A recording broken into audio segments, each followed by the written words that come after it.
Dear students, मैं विश्वप्रभा गुप्ता, सह आचार्य अर्थशास्त्र, राजकीय डूंगर महाविद्यालय बीकानेर राजस्थान से MA final economics paper 6 international economics अंतर्राष्ट्रीय अर्थशास्त्र की कक्षा में आप सभी का हार्दिक स्वागत करती हूँ। आज हम नया टॉपिक ले रहे हैं हैबरलर का अवसर लागत सिद्धांत, हैबरलर्स थियरी ऑफ अपॉर्चुनिटी कॉस्ट।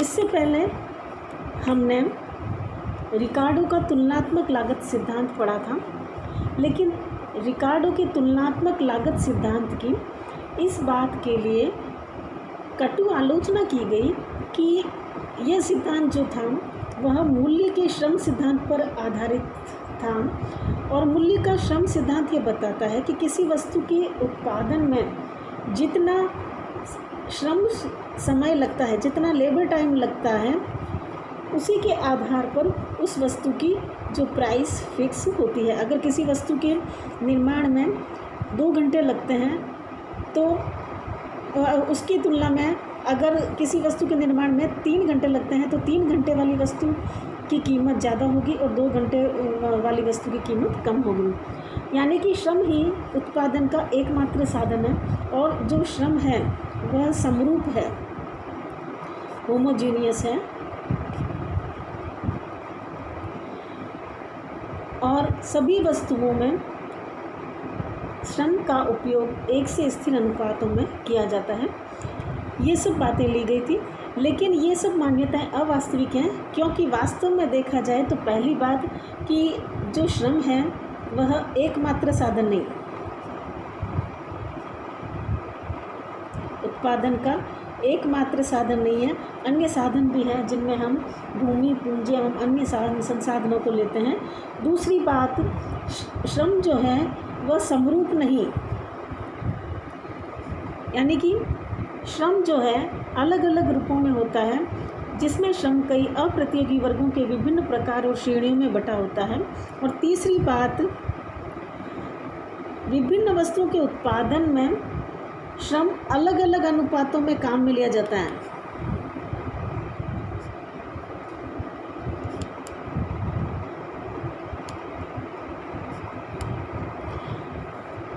और इसके साथ ही हम श्रम के बदले में पूंजी को और पूंजी के बदले में श्रम को स्थानापित कर सकते हैं, यानी कि श्रम के स्थान पर पूंजी को हम काम में ले सकते हैं, पूंजी के स्थान पर हम श्रम को भी काम में ले सकते हैं। हैबरलर का जो सिद्धांत है वह इन रिकार्डो की कमियों को पूरा करता है, और रिकार्डो ने जो अपना सिद्धांत दिया उसे अवसर लागत सिद्धांत के रूप में जाना जाता है, जो ये बताता है कि यदि कोई देश X वस्तु या Y वस्तु का उत्पादन कर सकता है तो X वस्तु की अवसर लागत यानी अपॉर्चुनिटी की कॉस्ट Y वस्तु की वह मात्रा होगी जो वह X की एक इकाई प्राप्त करने के लिए Y की मात्रा को छोड़ने के लिए तैयार होता है। इस प्रकार दोनों वस्तुओं की परस्पर विनिमय दर जो है वो उनकी अपॉर्चुनिटी कॉस्ट के रूप में या अवसर लागतों के रूप में व्यक्त की जाती है। अब हैबरलर ने भी अपने सिद्धांत में कुछ मान्यताएं ली हैं, एजम्पशंस ली हैं। वो इस तरह से हैं।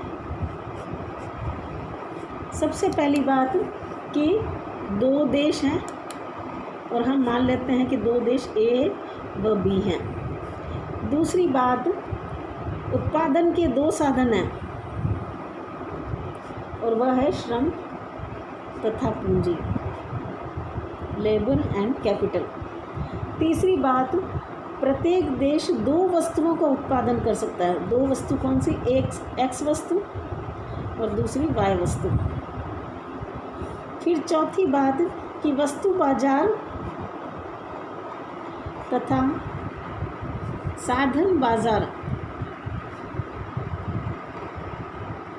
दोनों में पूर्ण प्रतियोगिता है, perfect competition in commodity market and in sector market. और नेक्स्ट है कि प्रत्येक वस्तु की जो कीमत है वह उसकी सीमांत मुद्रा लागत के बराबर है।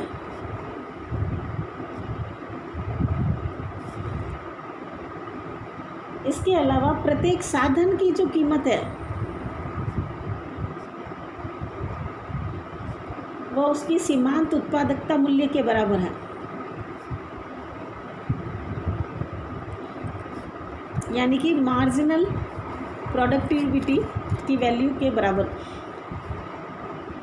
इसके अलावा प्रत्येक साधन की पूर्ति स्थिर है, यानी कि supply of the factor is constant. उसके बाद देश में पूर्ण रोजगार है, पूर्ण रोजगार की मान्यता ली है। फिर नेक्स्ट कि टेक्नोलॉजी में कोई परिवर्तन नहीं होता।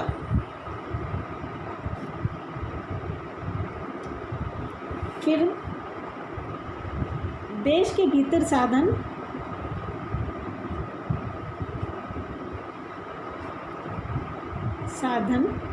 पूर्णतया गतिशील रहते हैं, यानी कि एक देश में उस देश के भीतर साधन पूरी तरह से गतिशील होते हैं, किंतु दो देशों के मध्य, या हम यूँ कह सकते हैं कि अंतर्राष्ट्रीय स्तर पर साधन अगतिशील हैं, यानी कि साधनों की मोबिलिटी जो है वो अंतर्राष्ट्रीय स्तर पर नहीं है। उसके बाद दोनों देशों के बीच जो व्यापार है, अंतर्राष्ट्रीय जो व्यापार है, वह पूर्ण रूप से स्वतंत्र है और अबाधित है, फ्री है। ये मान्यताएं जो है वो हैबरलर ने अपने सिद्धांत में ली हैं।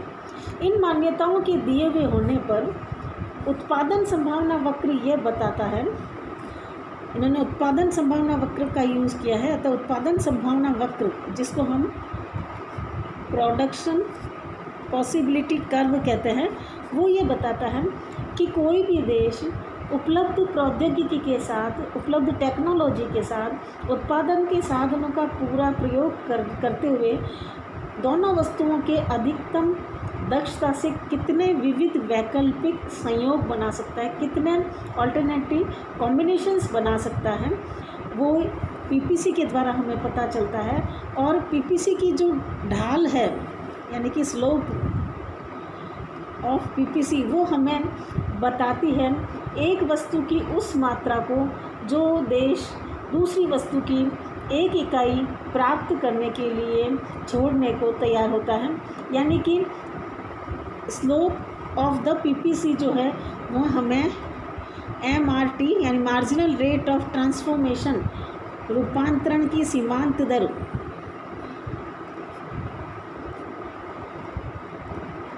को बताता है।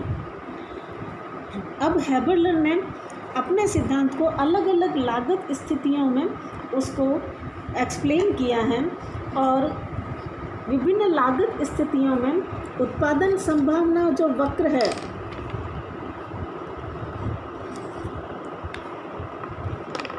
उसका आकार अलग अलग होता है और वो ये निर्धारित करता है कि अंतर्राष्ट्रीय व्यापार के आधार और उससे प्राप्त होने वाले लाभ क्या हैं।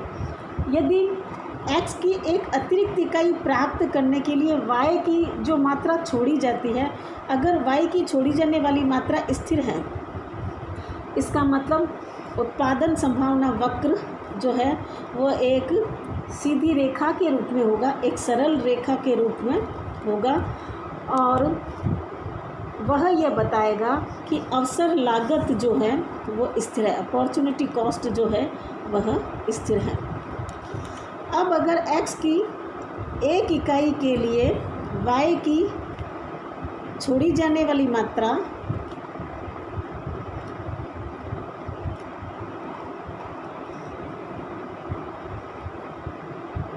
अगर बढ़ रही है तो पीपीसी जो है वह कनकेव शेप में होगा, जिसका मतलब है कि अवसर लागत बढ़ रही है।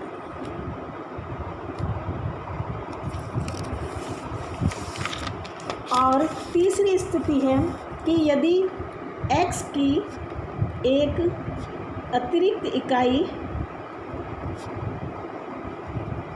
प्राप्त करने के लिए y की अपेक्षाकृत कम मात्रा छोड़नी पड़ती है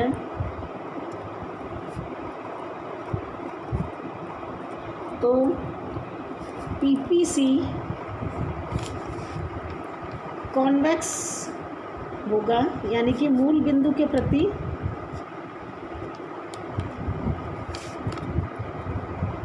उन्नतोदर होगा, जो बताता है कि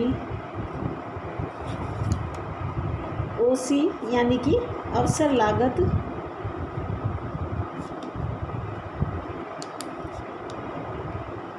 घट रही है। तो इस तरह से उत्पादन संभावना वक्र जो है वो 3 आकारों में है।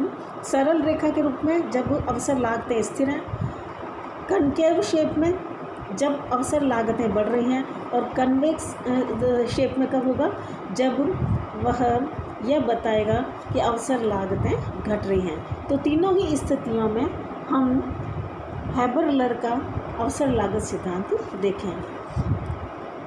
अब तीनों ही लागतों में सबसे पहला जो है वह है स्थिर अवसर लागतों के अंतर्गत व्यापार, यानी trade under opportunity cost, constant opportunity cost. ये हम नेक्स्ट क्लास में करेंगे। Thank you.